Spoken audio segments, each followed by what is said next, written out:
Selamat pagi Bapak Ibu yang dikasihi oleh Tuhan. Pagi ini kita kembali merenungkan firman Tuhan. Mari bersama-sama kita berdoa, kita berserah dalam pimpinan Tuhan. Mari kita berdoa.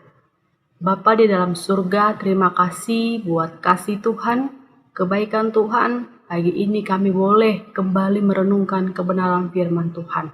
Berkati setiap renungan kami, kiranya kami terus belajar, mengerti dalam kebenaran firman Tuhan ini. Berbicaralah bagi kami Tuhan.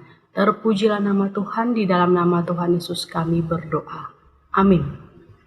Bapak Ibu Saudara yang dikasihi oleh Tuhan, perenungan kita pada pagi hari ini terambil di dalam kitab Mazmur, pasal yang ke-34, ayat pertama hingga ke-11.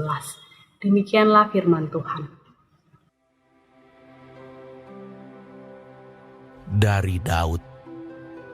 Pada waktu ia pura-pura tidak waras pikirannya di depan Abimelek, sehingga ia diusir, lalu pergi. Aku hendak memuji Tuhan pada segala waktu. Puji-pujian kepadanya tetap di dalam mulutku.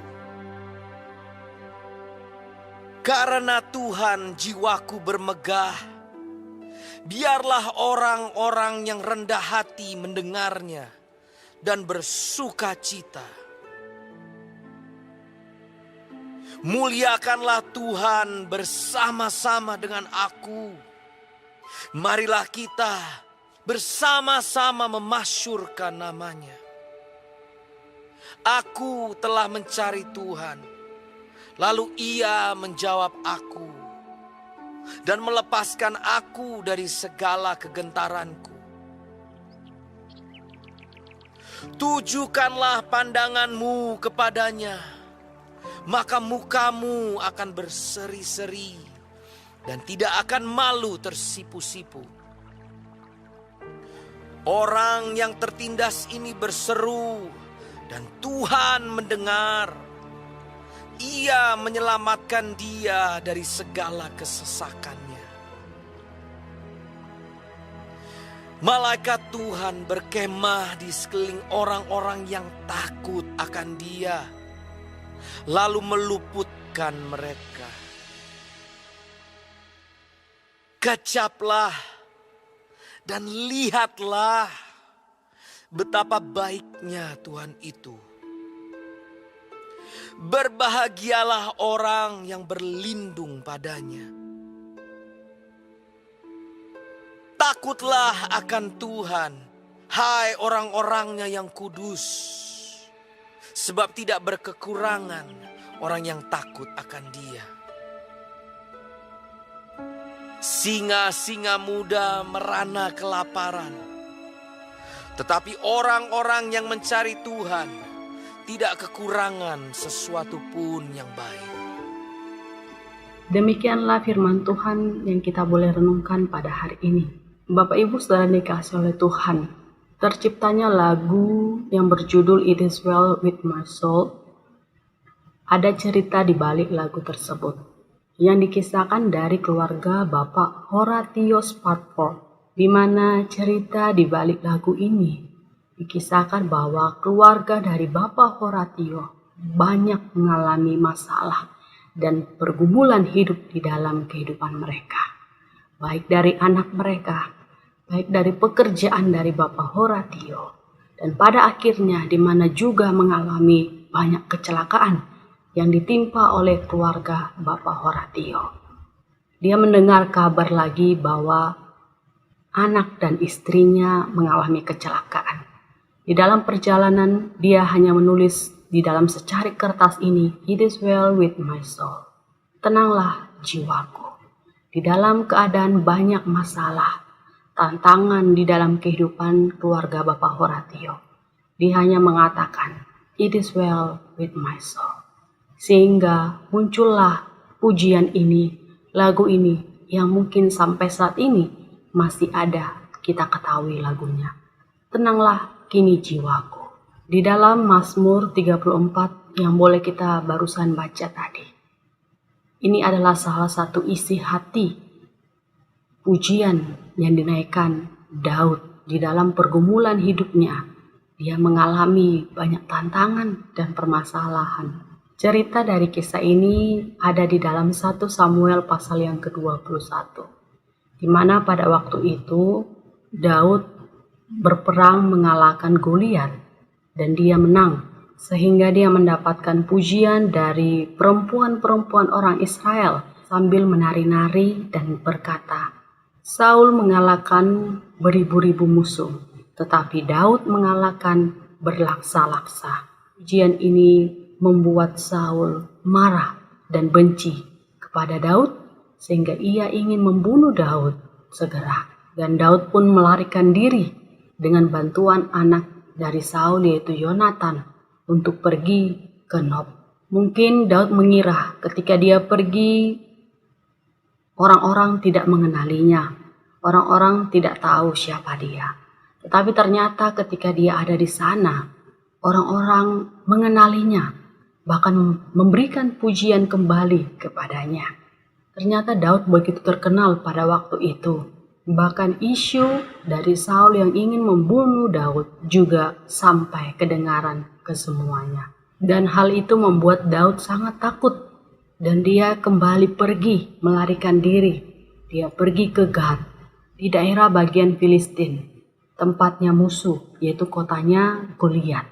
Tapi di tempat ini juga orang-orang sudah mengetahui kehebatan Daud dan memuji-muji dia. Bahkan kehebatan Daud sampai ke pemerintahan. Bahkan pegawai raja itu mengetahui lagu yang dinyanyikan perempuan-perempuan Israel itu. Saul mengalahkan beribu-ribu musuh dan Daud mengalahkan berlaksa-laksa. Lalu Daud bertemu dengan Imam Abimelek, di mana pada waktu itu ia berpura-pura tidak waras pikirannya. Hal itu membuat dia diusir. Jadi dari sini terlihat bahwa Daud tidak bisa kemana-mana. Orang-orang semuanya begitu mengenali dia. Dan pada akhirnya Daud bersembunyi di sebuah gua. Di tengah-tengah sulit yang dia alami. Satu sisi dia terkenal dan orang-orang mengetahui dia. Dan satu sisi lagi dia terancam nyawanya. Reaksi Daud begitu mengagetkan pada waktu itu. Dan Daud menciptakan karya lagu, dan itulah Mazmur 34 ini. Daud mengatakan di ayat yang kedua, Aku hendak memuji Tuhan pada segala waktu. Padahal situasinya pada waktu itu, orang-orang sedang memuji kehebatan dari Daud sendiri. Tetapi Daud mengatakan, Aku hendak memuji Tuhan pada segala waktu. Jadi di tengah keadaan yang sulit yang dia alami, dia kembali fokus kepada Tuhan. Lalu di ayat yang ketiga, karena Tuhan jiwaku bermegah, biarlah orang-orang yang rendah hati mendengarnya dan bersuka cita. Jadi di sini Daud bersuka cita bukan karena follower atau penggemarnya yang begitu memuji-muji dia, mengagungkan dia, kehebatannya. Tapi dia bermegah kepada Tuhan dan memuji Tuhan di dalam kehidupannya. Bahkan kita lihat di ayat yang keempat, muliakanlah Tuhan bersama-sama dengan aku. Bagaimana Daud mengajak orang-orang untuk memuliakan Tuhan. Walaupun orang-orang pada waktu itu sedang memuji dia, tapi dia mengajak penggemarnya, mengajak orang-orang untuk memuji Tuhan. Lalu di ayat yang kelima, aku telah mencari Tuhan lalu ia menjawab aku. Bahwa di dalam ketakutan dan kegentaran yang dia alami, dia mencari Tuhan, dia dekat kepada Tuhan, dan memuji bermegah di dalam Tuhan. Dan di ayat yang ke-6 juga mengajak mereka, tunjukkanlah pandanganmu kepadanya, maka mukamu akan berseri-seri. Ketika pandangan hati kita tertuju kepada Tuhan, kita akan bergembira dan bersuka cita di dalamnya. Dan ayat yang ke-7 dia mengatakan, orang yang tertindas ini berseru dan Tuhan mendengar. Ia menyelamatkan dia dari segala kesesakannya. Terlihat di sini bahwa Daud ini sangat otentik orangnya. Dia apa adanya, terbuka. Bahwa dia sedang benar-benar di dalam keadaan yang tertindas. Lalu dia berseru kepada Tuhan. Dan Tuhan menyelamatkan dia di dalam keadaan itu.